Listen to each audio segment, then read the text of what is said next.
चलिए, अब आपको आवाज आएगी। अब करते हैं मंगलाचरण।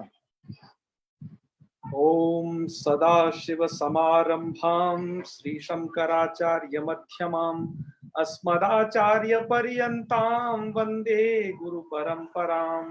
वाक्यकारं वररुचिं भाष्यकारं पतंजलिं पाणिनिं सूत्रकारं च प्रणतोऽस्मि मुनित्रयम्।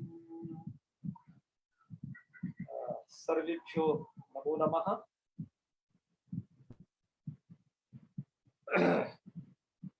जी, मेरी आवाज अब आ रही होगी आपको बालकृष्ण जी? सुन जी पा गुरु रहे जी, हैं? आ रही। हाँ, प्रणाम गुरु जी। बिल्कुल बिल्कुल। चलिए, तो मित्रों, आज जो हम आप लोगों के सम्मुख लगभग काफी लंबे अंतराल बाद उपस्थित हो रहे हैं, उसका कारण वही था, संस्कृत सप्ताह की कार्यक्रम की व्यस्तताएं। क्योंकि हमारे अपने कार्यक्रम तो चल ही रहे थे, प्लस हम जिस विश्वविद्यालय में पढ़ाते हैं वहां उनके अलग कार्यक्रम चल रहे थे, तो दो दो जगह हमें कार्यक्रम का ये आ गया था। तो खैर कोई बात नहीं, अब हम निरंतर आप लोगों के बीच में उपस्थित रहेंगे। हम प्रयास ये करते हैं कि कोई गैप ना हो, फिर भी कुछ ईश्वर इच्छा बली इसी के कारण ऐसा हो जाता है। तो खैर चलिए, हम निरंतर अब आगे बढ़ते हैं। हम वृद्धि संधि पढ़ रहे थे। वृद्धि संधि में हमने वृद्धिरेचि पढ़ा था, एक साधारण वृद्धि विधायक सूत्र। एक पढ़ा था एत्य धत्युत्सु, और उसके अंतर्गत कुछ वार्तिक पढ़े थे। बालकृष्ण जी, आवाज कैसी आ रही है? मेरी क्वालिटी कैसी है बताइए आवाज की? गुरु जी साफ आ रही है, बिल्कुल मुझे तो स्पष्ट सुनाई दे रहा है गुरु जी। ओके ओके, ठीक है, बस यही पूछना था। ठीक ठीक है है। गुरु जी। और उसके बाद हम अब तीसरा कुछ वृद्धि वाला काम पढ़ रहे हैं। ये वृद्धि थोड़ा दूसरे प्रकार की है। इसको कहा जाता है उपसर्ग निमित्तक वृद्धि संधि।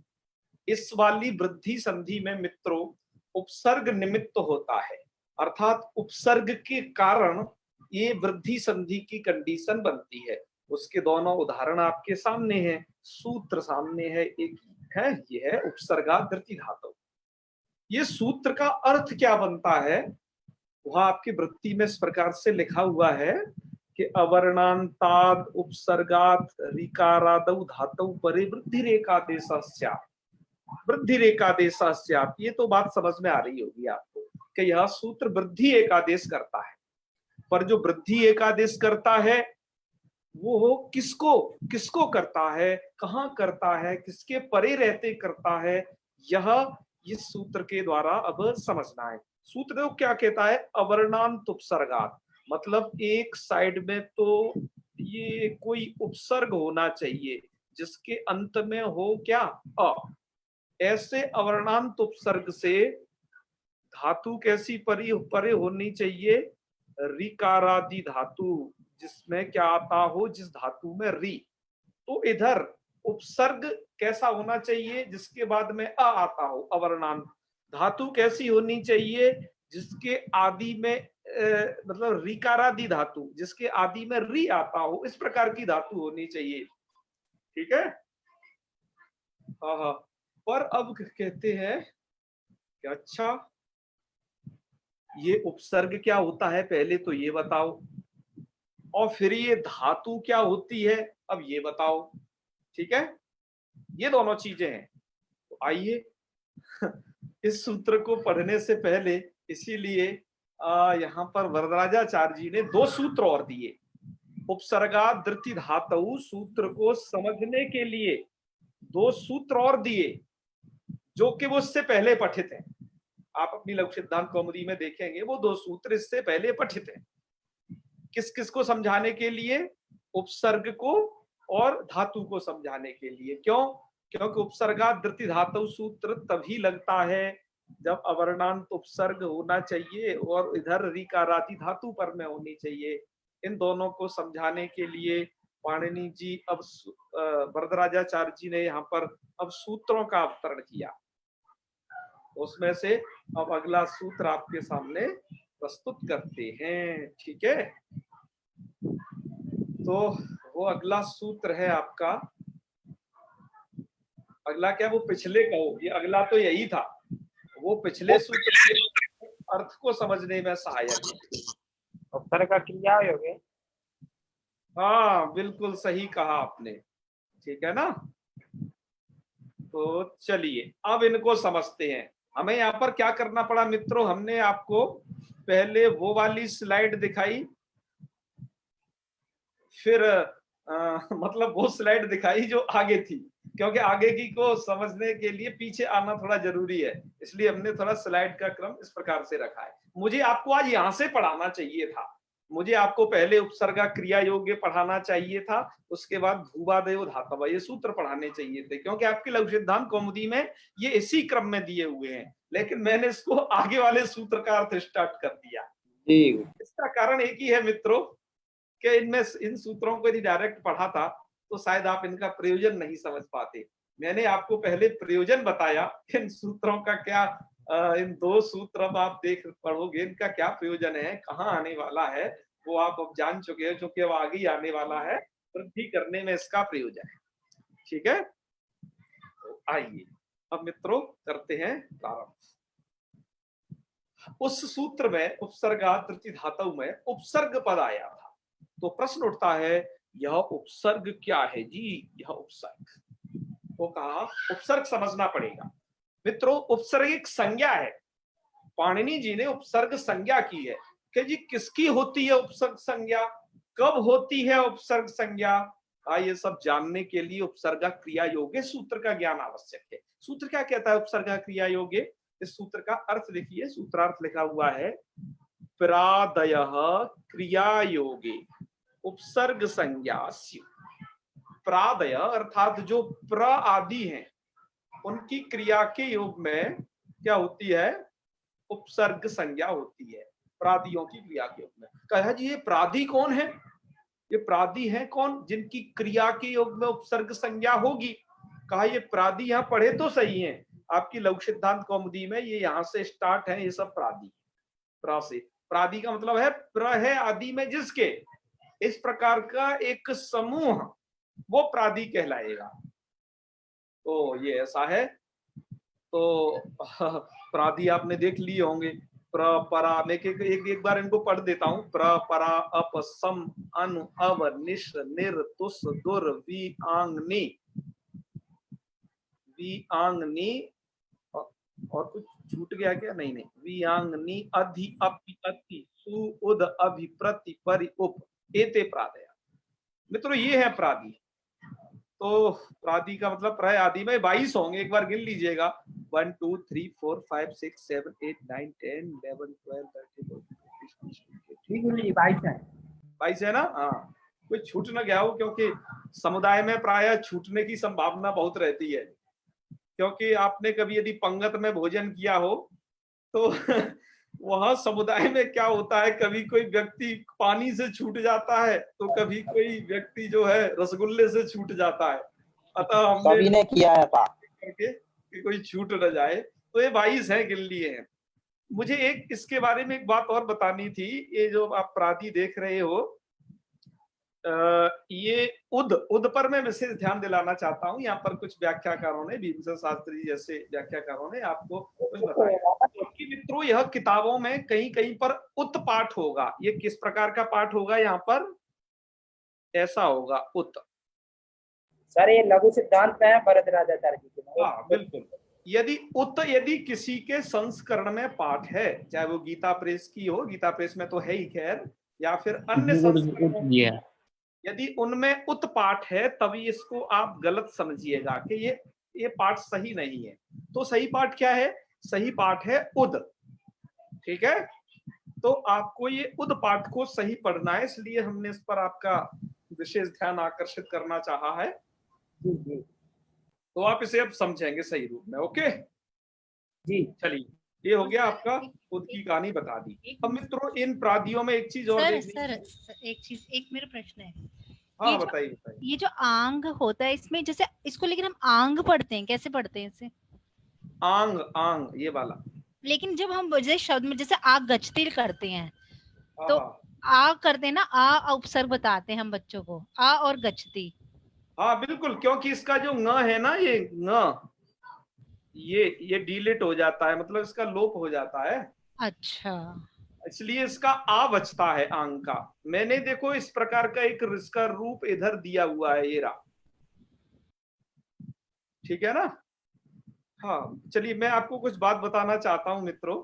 आप इसमें से देख रहे होंगे कुछ उपसर्ग अवर्णांत है। अवर्णांत का मतलब है कि जिनके अंत में ये छोटा वाला आ, ह्रस्व आ है, जैसे प्र है, अप है, और अब है, और क्या क्या है, ये, और ये उप है लास्ट में। ये कैसे उपसर्ग हैं? अवर्णांत। अवर्णांत का मतलब है कि इनके बाद में अ है, ठीक है ना।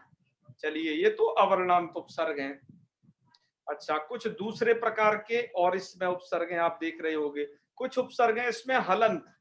हलंत उपसर्ग देखिए, जैसे ये सम, सम में म हलंत है ना, निस, निर, दुस, दुर, ये आप देखिए इसमें किस प्रकार का विभाजन है। कुछ उपसर्ग इसमें हलंत हैं, है ना। आंग का न चला जाता है, ये हलंत नहीं कहलाएगा, ये आदंत कहलाएगा, आकारांत। कुछ आकारांत उपसर्ग भी हैं, जैसे परा, और आंग तो है ही आकारांत है, इसमें तो परा ही है और कोई दिखाई नहीं दे रहा है।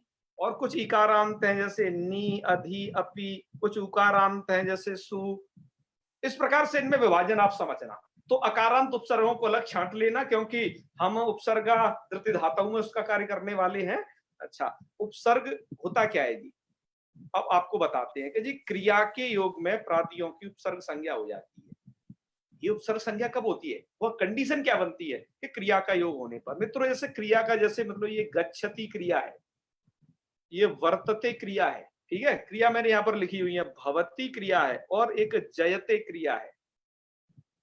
तो ये क्रिया है। तो क्रिया के योग में, जिसे आप कहते हो धातु रूप, क्रिया के योग में जो प्रादि होते हैं, प्रादि ये ऊपर 22 वाला समुदाय, इनकी क्या होती है, उपसर्ग संज्ञा हो जाती है। अर्थात इन क्रिया के योग में अब जो ये है आंग का आ, ये इसका नाम उपसर्ग हो जाएगा। ध्यान दीजिए, इसी प्रकार से प्रवर्तते में जब ये प्रवर्तते के साथ जुड़ा हुआ है, मतलब और भी किसी भी क्रिया के साथ जब जुड़ा रहेगा, तब इसकी क्या होगी, तब इसकी होगी उपसर्ग संज्ञा। ये उपसर्ग संज्ञा किस संज्ञा हो कंडीशन जाए, में होगी, क्रिया का नाम हो, क्रिया का योग होने पर। जैसे अनु क्रिया के साथ जुड़ा हुआ है तब इसकी उपसर्ग संज्ञा। यदि ये पराजय के साथ, जयते के साथ जुड़ा हुआ है, तब इसकी उपसर्ग संज्ञा होगी। इनकी अकेले की कभी उपसर्ग संज्ञा नहीं होगी, ध्यान रखना। जैसे प्र, परा, अपसम, अनुभव, निश्चय, सब तमाम जो पढ़े गए हैं, इन अकेले की अकेले अकेले जब पढ़े गए हों, तब इनकी कभी भी उपसर्ग संज्ञा नहीं होगी। उपसर्ग संज्ञा किस कंडीशन पर होगी, जब ये धातु से, मतलब क्रिया से पूर्व पढ़े गए हों। और उपसर्ग आप जानते ही हो मित्रों, ये हमेशा क्रिया से पूर्व ही आता है। क्या समझना, क्रिया से पूर्व प्रयोग होता है, पहले ही प्रयोग होता है, ठीक है ना। तो जैसे आ गच्छति, आ है और गच्छति मिला दो तो आगच्छति, प्रवर्तते तो प्रवर्तते बन जाता है। ऐसे ही अनुभवती तो अनुभवती, और परा और जयते तो पराजयते, है ना। इस प्रकार के ये प्रयोग उपसर्ग से। तो आप इसका प्रकरण का क्या मतलब समझे, इसका सार, कि यह जो उपसर्ग हैं, ये सब एक क्रिया का योग होने पर ही इनमें उपसर्ग संज्ञा होगी। जैसे इसके साथ योग हो, इसका इसके साथ, तो क्रिया के साथ योग होने पर ही इनकी आपको क्या करनी है, उपसर्ग संज्ञा करनी है, ठीक है ना। अकेले की मत कर देना, बस यही मुख्य बताना है आपको। जी गुरु, ठीक है, आप उपसर्ग समझ गए, ठीक है। हम समझ लेंगे जब क्रिया के साथ ये लगा हुआ हो, क्रिया के साथ चिपका हुआ हो पहले, तो हम इसे उपसर्ग समझ लेंगे। चलो जी, उपसर्ग समझ गए, आगे आगे बढ़ते हैं। आगे क्या है, आगे है भूवादयो धातवः। अब धातु संज्ञा बता रहे हैं आपको। क्या बता रहे हैं, धातु संज्ञा। ये धातु क्या होती है, जब बहुत जब नए आते हैं कोई संस्कृत क्षेत्र में लोग, तो वो धातु को, प्रत्यय को, ऐसे बहुत सारी चीजों को सुनते हैं, तो जिसके कारण उनके मन में सहसा जिज्ञासा होती है कि धातु, प्रत्यय इत्यादि ये सब क्या चीज होती है। तो आज हम उनको धातु बताने जा रहे हैं। उपसर्ग तो आप समझ ही गए, पाणिनि जी ने एक एक संज्ञा रखी है, तो अब इस संज्ञा का मतलब समझिए। अब आपको बताई जा रही है धातु संज्ञा कि धातु संज्ञा कब होती है, किसकी होती है। तो बताया क्रियावाचिनः भादयः धातु संज्ञाः स्युः। ये वाली लाइन कि क्रियावाची जो भूआदि उनकी धातु संज्ञा होती है। कहा ये भूआदि कौन और कैसे क्रिया के वाची। जैसे मित्रों आप यहां देख रहे होंगे, ये भू और ती तो ये प्रत्यय है, ती क्या है, ये प्रत्यय। अब ये भू जो है इसमें ये धातु संज्ञा है, धातु संज्ञा वाला है। क्यों क्यों क्या कारण है। क्या ये सबसे पहली बात ये क्रियावाची है। ये भू क्या है, क्रिया को कहता है। भू किस क्रिया को कहता है, सत्ता होना है, हम अस्तित्व में हैं, इस अस्तित्व क्रिया को बता रहा है। ठीक है, अच्छा तो क्रियावाची है ये। और क्या है, ये भुवादयः भी है। भुवादयः मतलब भू है आदि में जिसके, ऐसी वो तमाम 2-2.5 हजार धातुएं, तो किसकी धातु संज्ञा होगी। सबसे पहली बात वो क्रियावाचक होना चाहिए और भुआदि गण में आना चाहिए। भुआदि गण में भू तो सबसे पहले ही नंबर पे आता है, तो ये तो सबसे पहले ही इसकी धातु संज्ञा है सबसे पहले। तो दो चीज होना जरूरी है उपसर्ग इसमें धातु संज्ञा में, ध्यान रखना। उसका क्रियावाचक होना सबसे पहले बात, जैसे पठ, पठ क्रियावाचक हो, क्या पढ़ने को कहता है, पठती पठती है। और ऐसे ही ये क्रियावाचक होना चाहिए, भुआदय अर्थात भू आदि गण में पड़ा होना चाहिए, तो वो धातु संज्ञक होगा।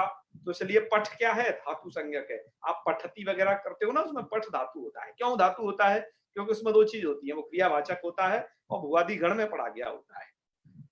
ऐसे ही एक क्री नाम की है, ये धातु क्यों है, क्योंकि यह क्रियावाची भी है और ये भुआदि गण में भी पड़ी है।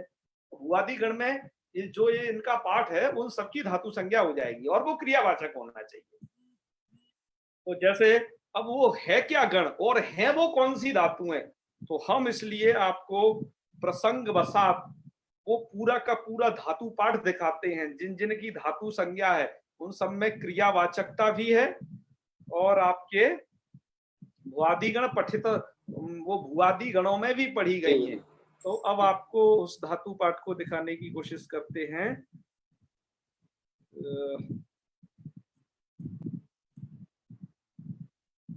चलिए इतने से खोजते हैं, आएगा।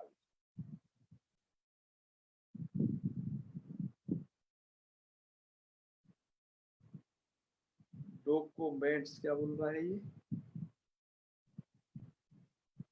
माई ड्राइव नहीं यार, ड्राइव पे नहीं,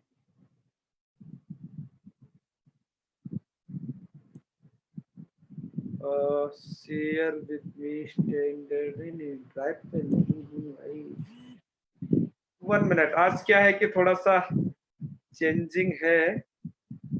कहाँ रखा हुआ है डॉक्यूमेंट्स, संधि अंधी तो ये सब ठीक है।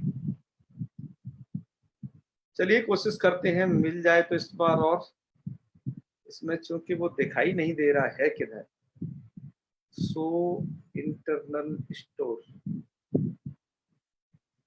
चलिए एक बार और देखते हैं मिल जाए तो।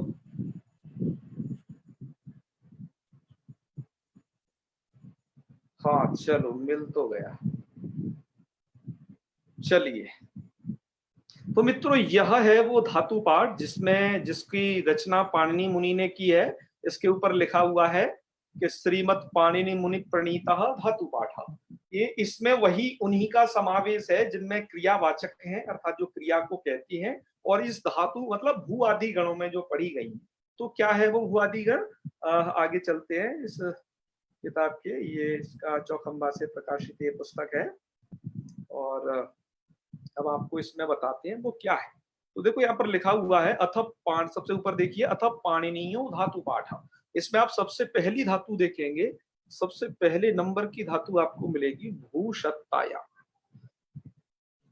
यहीं से ये सब धातुएं, अर्थात आप जिसे कहते हो कि इस धातु का रूप बताओ वो, तो इसमें केवल धातु धातुओं का कलेक्शन है। जिनकी धातु संज्ञा होती है। इनमें क्या है, ये सब क्रिया को कह रही है, अर्थात एक किसी न किसी क्रिया को कहते हैं। पढ़ना, लिखना, लेटना, जागना, सोना, है ना, ये जो सब क्रिया है वो सभी क्रिया इसमें कही गई है। तो पाणिनि धातु पाठ में लगभग 2-2,500 धातुएं हैं। इसमें से आप अभी देख रहे हो मित्रों भुआदिगण। तो इस भुआदिगण में तो सबसे ज्यादा धातु है, लगभग आधे में तो अकेला भुआदिगण है, आधे में जैसे मित्रों कुल मिलाकर के 10 गण है। टोटल गण कितने हैं? 10। इसमें आप सबसे पहला गण देख रहे हो भुआदिगण, सबसे टोटल गण है 10। 10 में सबसे पहला कौन है? भुआदिगण। और अकेले भुआदिगण में लगभग हजार धातु पड़ी गई है। और बाकी की अब जो 2000 मतलब बाकी की जो 1000 या फिर लगभग कहो 1200 जो भी है, उतनी धातुएं अन्य गणों में पड़ी गई हैं। तो टोटल 10 गण है और इन गणों में पढ़े गए उसको ही कहते हैं हम धातु। जैसे आप देख रहे होंगे भू, उसके बाद दूसरे नंबर पे है एध, फिर स्पर्ध, सबको देखते जाइए। इसी प्रकार से ये पूरा का पूरा धातु पाठ है। ये सब देखो, ये भुआदि गण में पढ़ा गया, ये केवल आप भुआदि गण देख रहे हो, ठीक है। तो ये तो था आपका भुआदि गण। भाई कहां भाग गया? तो चलो खैर, आप इसे समझ गए होंगे। इस प्रकार से इसमें 10 गण हैं इस टोटल पुस्तक में। आप इसे बड़े आसानी से, आपको ये केवल इसमें धातु है। जब आप उधर लघु सिद्धांत कौमुदी में भुआदि गण वगैरह पढ़ोगे, तब आप इन्हीं सब धातुओं के विषय में पढ़ोगे। मित्र, जो भी आपको धातु रूप याद करने होते हैं वो आप अपने इधर, वो तो आप तो बहुत कम करते हो। लगभग आपका जो काम है वो 20 से 25 धातुओं में चल जाता है ना। मुख्य तो काम इतने, और बाकी छोटा मोटा काम तो भू धातु से और पठ और एध गम इन धातुओं से ही कर देते हैं। बचा खुचा जो काम है उसके लिए जो काव्य शास्त्रों में प्रयोग होते हैं, उसके लिए तमाम धातु पाठ है। जी जी, संदीप जी क्या कह रहे थे, बताइए। सर जी, मैं ये कह रहा हूँ, जैसे ये जो धातुएं हैं तो ये किस है, तो इन्हें कैसे पहचाना जाए कि ये किस गण की धातु है? क्या कह रहे हो, थोड़ा जोर से बोलो भैया। ये कह रहा हूँ कि जैसे कोई धातु है तो ये कैसे पहचाना जाए कि ये किस गण की धातु है? कौन सी धातु है, ये कैसे पहचाना जाए? जी आचार्य। हाँ ठीक है, इसको हम ग्रुप में सेंड कर देंगे। प्रोफेसर कैसे पहचाना जाए? देखो, वह उसका क्रियावाचक होनी चाहिए। एक तो पहचान ये है, वो क्रिया को कहती हो, है ना। पठना, लिखना, लेटना, पीटना, इन सब क्रियाओं को जो कहती हो, आप सबसे पहले तो ये समझना। और वो प्लस इस गण में पढ़ी गई हो। जो आपको ये गण दिखाया ना, ये गण पाठ में उसका नाम आया हो, ऐसे आप पहचान जाओगे कि ये अच्छा, इसमें ये धातु है। और भी जब आप भुआदि प्रकरण को पढ़ोगे, वहां तक पहुंचो तो सही, प्रकरण तक, वो तो लघु कौमुदी का उत्तरार्ध है। वहां आप पहुंचने पर आप इस प्रकार का विभाजन कर पाएंगे। हाँ, क्या क्रिया को कौन कह रहा है, तो आप समझ लोगे ये धातु है। ठीक है, बिल्कुल बिल्कुल। चलिए अब मूल विषय पर वापस आते हैं, जहां पर हम थे। ये धातु सब समझ गए, आप लोगों ने धातु समझ लिया, और इसका सबका प्रयोजन अब आपको इसका काम पड़ेगा उपसर्गात द्वितीय धातु में। ठीक है, चलिए उपसर्गात द्वितीय धातु में अब आपने जो दोनों चीज पढ़ी, उपसर्ग क्या होता है, इस ज्ञान का लाभ, इसका उपयोग होगा इसमें, और दूसरा धातु क्या होता है, उसका उपयोग होगा। तो मित्रों, यहाँ पर दिया गया है उपसर्गात द्वितीय धातु। तो सूत्र में उपसर्गात भी है और धातु भी है। ठीक है, अब इसका अर्थ समझने में आपको सरलता होगी। हम आपको द्वारा लाए रिवर्स गेयर डाल के यही, ठीक है, पहले थोड़ा सा समझा के। चलिए, सूत्र कहता है आपका ये अवर्णांताद उपसर्गात, आपका अवर्णांत उपसर्ग होना चाहिए। तो मैं आपसे पूछता हूं, बताइए, ये ऐसा उपसर्ग है कि नहीं जिसमें अवर्ण अंत में हो? जी है, जी है। और उपसर्ग भी है। आपने अभी उपसर्गों में सबसे पहले नंबर पे से पढ़ा है। अच्छा, अवर्णांत उपसर्ग से रिच्छति धातु है कि नहीं? इधर ये रिच्छति है ना। आपने जैसे रिच्छति, अभी आप लोगों जिनको धातु नहीं समझ में आ रही है, वो ये समझ रहे हैं जैसे पठति, भवति, गच्छति होता है ना, ऐसे ही रिच्छति है।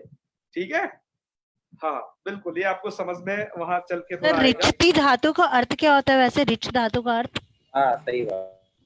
रिच्छ धातु गति अर्थ में आती है, जाना। अच्छा ठीक है। हाँ, चलिए, तो प्ररिच्छति, तो इसको क्या है, अवर्णांत उपसर्ग से रिकारादि धातु मिल गई। धातु कैसी मिली? ऋकारादि धातु, धातु ऐसी वैसी नहीं होनी चाहिए, धातु में विशेषण लगाया, धातु में री होना चाहिए, ठीक है।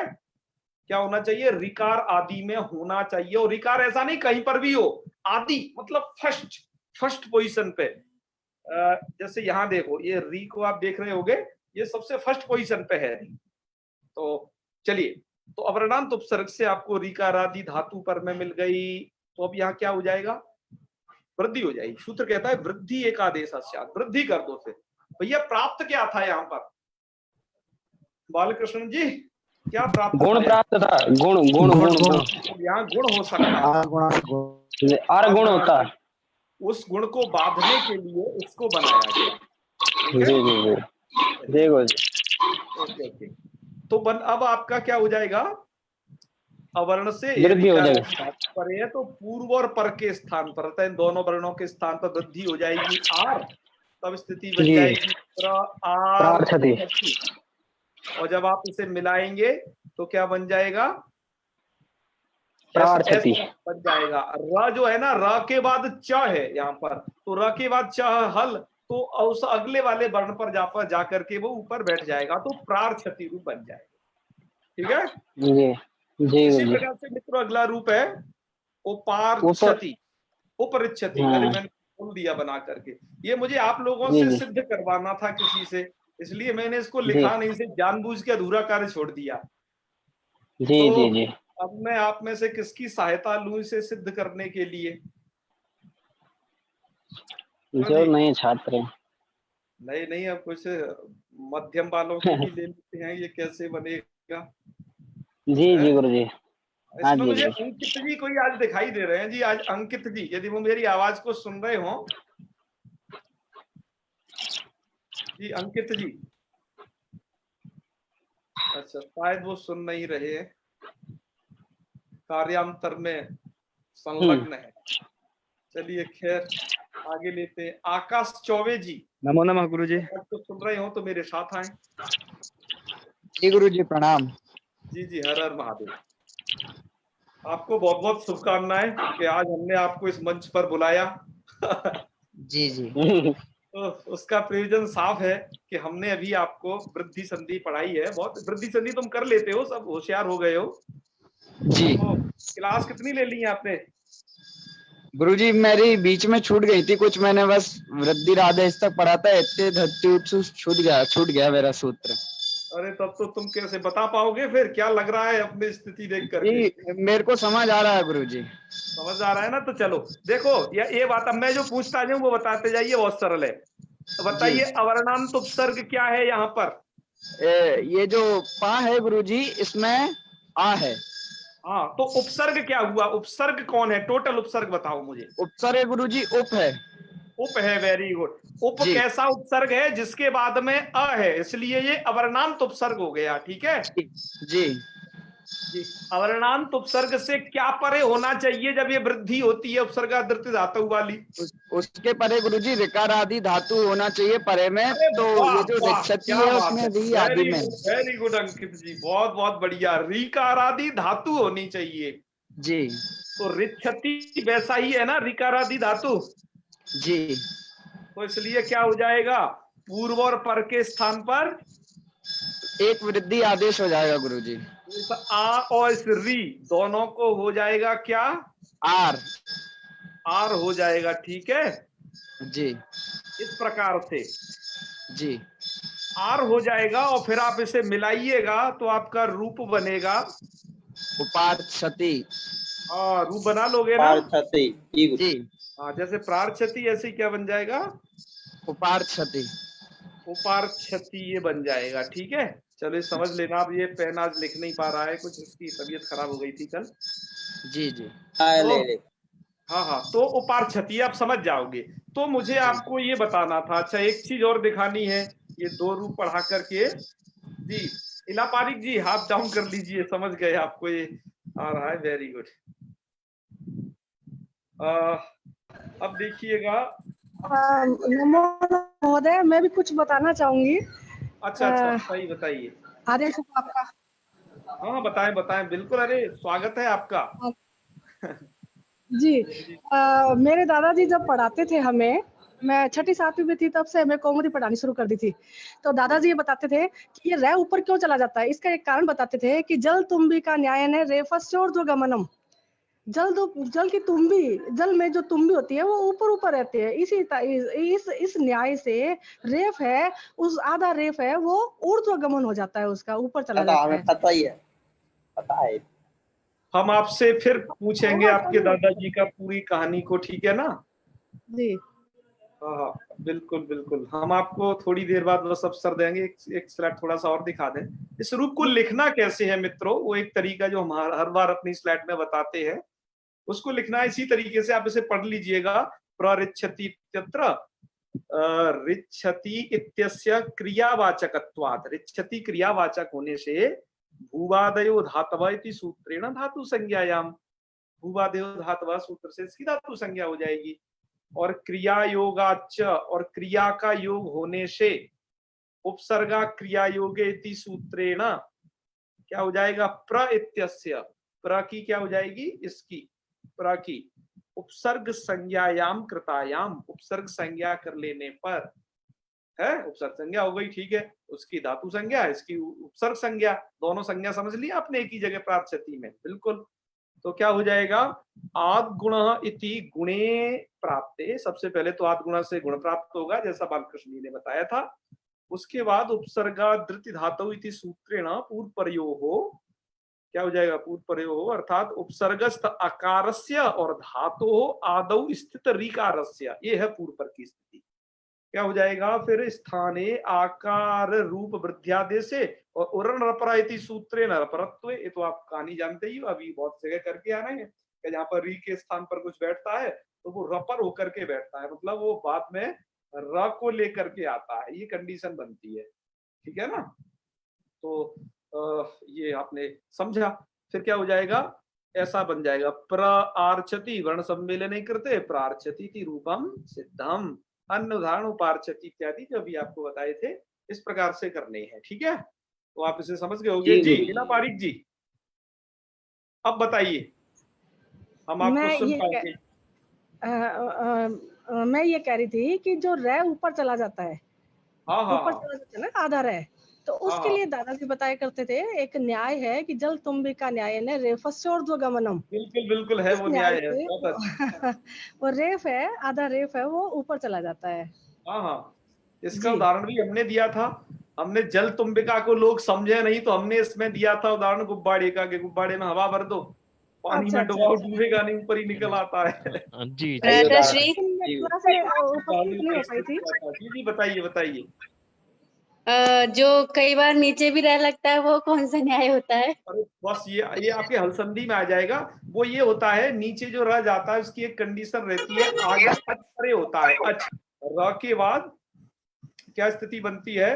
जैसे सम और राट, है ना, ऐसी स्थिति बनती है। र के आगे तो अच होगा और पूर्व में, र से पूर्व में हल वर्ण होगा, र से पूर्व में क्या होगा? हल वर्ण, तो उसके नीचे चला जाता है। ऐसे मैं आपको उदाहरण देता हूं, सम्राट, ये आएगा हल संधि में, सम्राट। सम्राट में क्या है? सम नाम का एक उपसर्ग है, उसको ऐसे सम को कर लीजिए, माँ को हल, उसके बाद राट, तो माँ इधर हल है और रा के बाद आ है राट, तो वो नीचे चला गया सम्राट, ऐसे वो नीचे चला जाता है, ठीक है?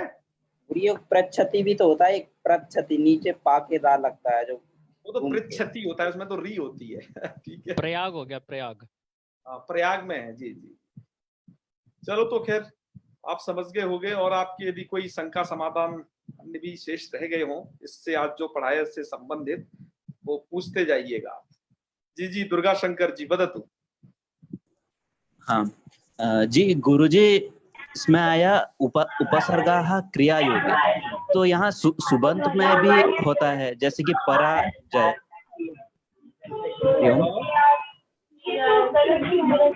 अरे बहुत सारे लोग, अरे कहाँ चले गए लोग? चलिए, अब आप बोलिए द्वारा शंकर जी द्वारा से। दुर्गा शंकर जी अब बोलिए, अब बोलिए, अब आप अपने को अनम्यूट कीजिए। हाँ, पहले अब बोलिए। हाँ जी जी जी। हाँ। हाँ जी, हरिओम। हाँ बताइए, अब यहाँ मुझे जैसे बताइए। आया कि उपसर्गाः क्रियायोगे, जी यहाँ सिर्फ क्रिया योग में जो होता है वही उपसर्ग होता है, बिल्कुल परंतु यहाँ एक आ रहा है पराजय, जो कि सुबंत है, पराजय, वो भी तो वहां हो नहीं रहा है होगा, ना, वहां उपसर्ग नहीं होगा, वहाँ होगा पराजयते या में नहीं? होगा केवल, पराजयते में केवल यहाँ वो उपसर्ग उपसर्ग कहलाएगा। संज्ञा नहीं होगा, ना ना ना, उसकी अन्य वहाँ संज्ञा भी हो तो जाएगी। ये हो रहा है ना। ओहो, हाँ। और एक है ये वहाँ क्रिया अपी योग नहीं उपसर्ग है का जी, एक दो। सुनिए, क्रिया योग नहीं है ना, जी, क्रिया योग ओहो, होना जरूरी है। हाँ जी। पठति, पठति, भवति, जयति, जयति, ऐसे कुछ होना चाहिए। क्रिया योग होना बहुत जरूरी है, तभी और उपसर्ग गुरुजी संज्ञा होगी, ठीक है ना, बिना क्रिया योग के नहीं हो पाएगी। आप समझ गए होगे, मैं समझ रहा हूँ जहां तक। चलिए, अब बहुत सारे लोग और पूछने वाले हैं जी। राजेश कुमार जी मिश्रा जी पूछिए। गुरु जी, जब ये क्रिया के योग जी, में उपसर्ग एक मिनट, तो उसके पहले इनको क्या बोलते हैं, प्र आदि को? आपका नाम क्या है पहले आप थोड़ा बताइए। जब दुर्गा शंकर। प्र आदि के उपसर्ग क्रिया योग के साथ होने पे उपसर्ग संज्ञा होती है, तो उपसर्ग होने से पहले मैंने आपको बताया ना, उपसर्ग होने से पहले सिर्फ इनको प्रादि बोलेंगे, ये प्रादि हैं बस। अच्छा, ठीक है जी, जी। राजेश कुमार जी बोलिए। का एक दो उदाहरण, जी राजेश कुमार जी, उदाहरण बता दीजिए। किसका वो मेरा ही उदाहरण? प्रश्न था, हो गया। अच्छा, तुम्हारा था, हो गया, ठीक है। ठीक है, ठीक है, तो हैंड डाउन कर लीजिए, जिनके प्रश्न होते जा रहे हैं वो अपना हाथ नीचे करते चलें, जिससे आगे लोगों का नंबर आए। आकाश चौबे जी। जी गुरुजी प्रणाम। महादेव महादेव। गुरुजी मेरा प्रश्न था, जैसे कि ये जो अपन ने उपसर्गा क्रिया योग आपने जो सूत्र पढ़ाया, गुरुजी जब जैसे अपन इसको अलग से धातु से भी मिलाते हैं, जैसे गच्छति के साथ अपन नी उपसर्ग को मिलाते हैं, निर को, तो गुरुजी इसका अर्थ भी चेंज हो जाता है सीधा सीधा? अर्थ चेंज होता है, बिल्कुल। उपसर्गों का जब क्रिया के साथ योग होगा तो इसका अर्थ चेंज होता है, और कभी नहीं भी होता है जी। गुरुजी हमको इसका पूरा वो मिल सकता है क्या, पूरे उपसर्गों का अर्थ? कुछ का तो पता है, कुछ का नहीं पता, एकदम सटीक अर्थ। उपसर्गों को दरअसल अर्थवाचक नहीं बताया गया, बल्कि अर्थों का द्योतक बताया गया है। और इस प्रकरण को हम कहाँ पढ़ाएंगे? जब धातु के साथ, क्रिया के साथ आप उपसर्ग लगा करके हम आपको बताएंगे, जब भुआदि प्रकरण पढ़ाएंगे, ये वहां का प्रसंग है। अतः हमने केवल यहाँ उपसर्गों की सामान्य जानकारी प्रस्तुत की है, प्रत्येक धातु के साथ लगाने से और इनका कैसे कैसे अर्थ बदल जाता है अन्य क्रियाओं का उपसर्ग के साथ, यह हम भुआदि गण पर पूर्ण रूप में स्पष्ट करेंगे। अच्छा महोदय, बहुत सारी जगह पर ना उत उपसर्ग लिखा होता है, तो फिर वो गलत है इसका मतलब? नहीं, दरअसल क्या बात यह है कि मूल उपसर्ग है उद। अब दकार को तकार किसी संधि के कारण हो जाता है, सुन लीजिएगा, हम इसके मूल उपसर्ग की विचार कर रहे हैं। अब ये दो तरीके से मिलेगा, आपको कहीं दकार भी दिखाई देगा जब कहीं किसी शब्द के साथ जुड़ा है, और कहीं तकार भी दिखाई देगा उच्चारण। अब इसीलिए तो प्रश्न बना कि जब ये द के रूप में भी दिख रहा है, त के रूप में भी दिख रहा है, तब तो सर लेकिन मूल अगर हम सर क्या माना जाए? हाँ जी, यही प्रश्न है। तो मूल रूप से क्या माना जाए, उसके मूल रूप की हमने चर्चा की, इसको उद माना जाए।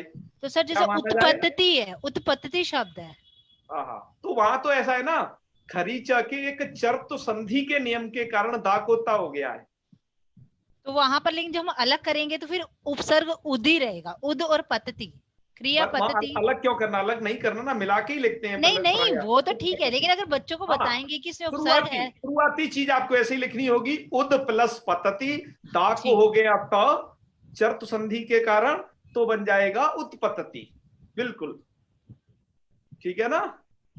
चलिए, जिनके प्रश्न होते जाए वो हाथ नीचे करते जाए अपने। मनीष निर्मल जी बोलिए। जी जी महादेव जी। गुरुजी आज हमने 3 सूत्र पढ़े, उपसर्गा क्रिया योगे, भुआदय धातव, उपसर्गादृतौ धातव। तो इसमें हमने अवर्णात जो उपसर्ग है उनकी बात की है सिर्फ, है ना अभी उपसर्गों के, और अन्य उपसर्गों की बात नहीं की ना। और देखो हमने अवर्णांत उपसर्गों की बात की केवल, कि अवर्णांत उपसर्ग यदि ऋकारादि धातु परे रहेगा हाँ, तब ये वृद्धि संधि की कंडीशन बनेगी। औरों की अभी बात नहीं की, औरों की अच्छा। धीरे-धीरे करने वाले हैं। इससे और आगे जैसे अब पररूप संधि चलेगी तो पररूप संधि में और उपसर्गों की बात हो जाएगी। जी जी ठीक है ना? गुरुदेव, एक ये जो प्रश्न और संज्ञा था कर गुरुदेव। दी एक बार, इसका जगह जगह का इसका जो है हाँ, कार्य हाँ। पड़ेगा आपको। जी एक प्रश्न और था गुरुदेव जी, हाँ, ये अभी पूछो। बहन जी जो पूछ रही थी, उत हाँ। और उद, उद में से तो हम इसे उद पढ़े या उत पढ़े? उद ही पढ़ना है हमें। आप जब उसको मूल रूप से पढ़ें, जैसे यहाँ पर जो आपको 22 के समूह में पढ़ना है तो आपको उद पढ़ना है, उद, क्योंकि मूल यही है। जी जी जी। इसको तो बाद में संधि अंधि करके त बन जाता है, ऐसे अलग चीज बन जाती है, पर तो मूल रूप से ये दकारांत है। तो ये गीता प्रेस की जो पुस्तक है इसमें मिस प्रिंट हो गया शायद। प्रिंट हो गया, इसे सही कर लीजिएगा, बहुतों में मिस प्रिंट है ये तो। जी जी जी जी। तो उद भौति जैसे भौति क्रिया वो हो गया है ना, ये आ गया। बिल्कुल, पाणिनि जी के सूत्र इसमें प्रमाण है, उनके आधार पर हम ये बता रहे हैं आपको। तो ठीक है गुरुजी, धन्यवाद। तो जिनका प्रश्न का समाधान यदि किसी के प्रश्न से हो जा रहा है तो वो भी अपना हाथ नीचे कर लिया करें। ये नहीं कहा तब खड़ा कर दिया तो खड़ा करके ही रखना है, अब डाउन नहीं करना है। चलिए मनीष जी हाथ डाउन करिए। अगला नंबर है हर्ष मिश्रा जी का। जी गुरुदेव, तो अभी हमने पढ़ा कि जो ऐसे पूर्व में होना चाहिए जो क्रियापद जो क्रिया को बताए, और जो पर में होगा वो भुआदि गण में होना चाहिए। तो अभी आपने बताया कि पूर्व में उपसर्ग होना चाहिए जो कि अवर्णांत हो, पर में क्या होना चाहिए, भूआदि गण में पढ़ी गई कोई ऋकारादि धातु। जी, तो मतलब अभी तो हमने बताया कि जी भुआदि गण में तो 1000-2000 सूत्र हैं, तो मतलब हमें पता कैसे चलेगा कि उसमें है कि नहीं? अभी तो हमने पढ़ा नहीं उसे। जैसे आप पूछते हैं कि बताइए पता है, तो हम आपको बता रहे हैं ना, अभी हम जो बता रहे हैं वो मान लीजिए, और किताब आपको ग्रुप में सेंड कर लेंगे तो मिलान कर लेना कि हाँ ये इसमें आया कि नहीं जो बताया। जी जी। तो नहीं, जैसे आप पूछते हैं कि प्रश्न में कि बताइए यहाँ कौन सी संधि है, तो जैसे हमें पहचानना होगा कि ये अगर भुआदि गण में नहीं हुआ और हम सोचेंगे कि ये आ रही होगा, तो हम बोल देंगे कि यहाँ संधि जी हो रही है, फिर पता चलेगा ये तो आ ही नहीं रहा है भुआदि गण में। भुआदि गण का मैं केवल अकेले भुआदि गण में नहीं, भूआदि 10 गणों में से कहीं होना चाहिए, केवल भुआदि गण मत समझिए, भूआदि 10 गणों में कहीं पड़ा हुआ होना चाहिए। इसलिए तो आपको गण पूरा पाठ दिखाया, पूरा धातु पाठ दिखाया। जी जी जी, ठीक है ना। वो तो अब अभ्यास के द्वारा जाना जाएगा ना, आप एक ही दिन में सब कैसे जान जाओगे भैया, ये शास्त्र है ना। पर अभी हम आपको जितना बता रहे हैं उससे आपका यह कार्य बहुत आसानी से सिद्ध होने वाला है, और विशेष चीजों के लिए तो धीरे धीरे सेल्फ स्टडी से भी ये प्राप्त किया जा सकता है। फिर चलिए कोई बात नहीं, अगला नंबर लेते हैं मनोज जी, मनोज जौहरी जी, वो सॉरी मंजू जौहरी जी। हाँ सर, नमो नमः। नमो नमः, नमो नमः। हाँ, ये जैसा आपने प्रथम वाला प्र बता दिया और प्रक्षति वाला बता दिया, तो जब ये पृथ्वी लिखते हैं तो वो उसमें कैसा सहयोग होता है? वो तो प्री है, वो तो री है, उसमें र नहीं है, वो तो पृथ्वी री होता है। अच्छा, ठीक है ना, वो तो स्वर वर्ण है जी। अच्छा, अपने ही से है वो। हाँ, यस यस यस, वो तो प्री है ना। ठीक, धन्यवाद। प्र नहीं है, बिल्कुल बिल्कुल, बहुत बहुत धन्यवाद आप लोगों का। अब भैया आचार्य प्रदीप बिरथरे जी करिए। हाँ हाँ करिए। ये कह रहा है गुरु जी, जो ये उपसर्ग है 22, जो अन्य धातुओं के साथ किसी के भी साथ लगे तो क्या वैसा ही अर्थ होगा या इनका कोई अलग अर्थ होता है क्या? अरे अलग अलग बदल जाते हैं, हम तो कह रहे हैं अर्थ बदल भी जाता है, कभी वह भी रह जाता है, कभी चेंज होता है कभी नहीं होता है, ये कंडीशन है। और जो आपने 10 गण की धातुएं बताई गुरु जी, क्या लेखन में, संस्कृत लेखन में 10 गणों की प्रयोग होती है क्या, कि ऐसे ही लिखी है? संस्कृत के जो पुरातन काव्य हैं, जैसे रामायण महाभारत और आगे के कवियों के शिशुपाल वधम नैषधीय चरितम, बाण भट्ट की कादम्बरी, इन लोगों ने उन सभी धातुओं का प्रयोग किया है, व्यास भास कालिदास ने। अतः पाणिनि जी ने क्या क्या धातु प्रयोग की हैं इन आचार्यों ने, उसका संकलन करके एक लिख दिया कि हाँ भाई ये वाली धातु है इन आचार्यों ने प्रयोग की। अब हम तो अपने जीवन में इतनी नहीं करते हैं ना, हम तो अपने जीवन में ज्यादा जोर लगाएंगे तो 50 धातु से काम चल जाता है, और भी कोई ज्यादा तगड़ा पंडित होगा 100-150 में सिमट जाएगा, है ना। पर दरअसल प्रयोग का क्षेत्र इतना ही है, पर क्योंकि भारत बहुत विशाल रहा है, आपको तो पता हो अफगानिस्तान तक कहाँ कहाँ सीमा थी, तो लोग अलग अलग मतलब एक ही अर्थ के लिए अलग अलग धातुएं यूज करते थे। इसलिए आपने देखा होगा एक ही अर्थ में कई सारी धातु हैं, जाने अर्थ में ही कई धातु हैं, ठीक है ना, खाने अर्थ में कई सारी धातु आती है, इसलिए वो थोड़ा संख्या बढ़ गई है, क्रिया तो वो उतनी है। तो ये जैसे हमें संस्कृत कठिन बोलना हो तो उसके लिए लगभग कितने गणों की धातु स्पष्ट होना चाहिए हमारे? कठिन बोलना क्यों चाह रहे हो, हम तो बस सरल चीज सिखाना चाहते हैं और आप कठिन के पीछे पड़े हुए हो। कठिनाई की तरफ मत जाओ, ज्यादा जाओगे तो लोग भाग जाएंगे। तो सरल के लिए कितनी करनी पड़ेगी लगभग स्मरण के लिए सरल? लघु सिद्धांत कौमुदी में आपके लिए भुआदी गण में और आगे के जो गण है भुआदी 10, उन सब में वो पर्याप्त धातु आ जाएगी कि आपका टोटल काम चल जाएगा, बल्कि कुछ बच और जाएगी। अच्छा ठीक हो, इतना काम आपका चल जाएगा, निश्चिंत रहिए। हमारी जिम्मेवारी है आपको सबका जो है नॉलेज कराएंगे उसका। और आप अपने आगे जी का ही लगाते हो, जी तो हम आपको वैसे ही बोलेंगे ही क्योंकि आप आचार्य जी हो। हटा लेंगे हम, क्यों डला है जीमेल पे डला है वो। अच्छी देखो ये अच्छी विशिष्टता को दर्शाता है कि बाई चांस कोई नहीं बोले तो हम ही बुलवा ले उससे। मैं सबके आगे जी लगाता हूँ, किसी का भी नाम लूं या फिर बोलूं तो अच्छी बात है, अच्छी बात है। जब तो ऐसे ही हास परिहास के रूप में कह रहे थे, खैर कोई बात नहीं, इसको मन पे कोई बड़ा भी हो तो बुरा नहीं मानता, ये बात है। तो खैर आज के पाठ का यही समापन करते हैं क्योंकि अब समय भी हो गया है। तो चलिए मित्रों, ओम सर्वे भवन्तु सुखिनः, सर्वे सन्तु निरामयाः, सर्वे भद्राणि पश्यन्तु, मा कश्चित् दुःखभाग् भवेत्। ओम शांति शांति शांति। सर्वेभ्यो नमो नमः। शुभ रात्रि। सादर प्रणाम गुरुजी। प्रणाम गुरुदेव। गुरुजी प्रणाम। राधे कृष्णा गुरुजी। हर हर शुभ रात्रि महादेव सभी को। जय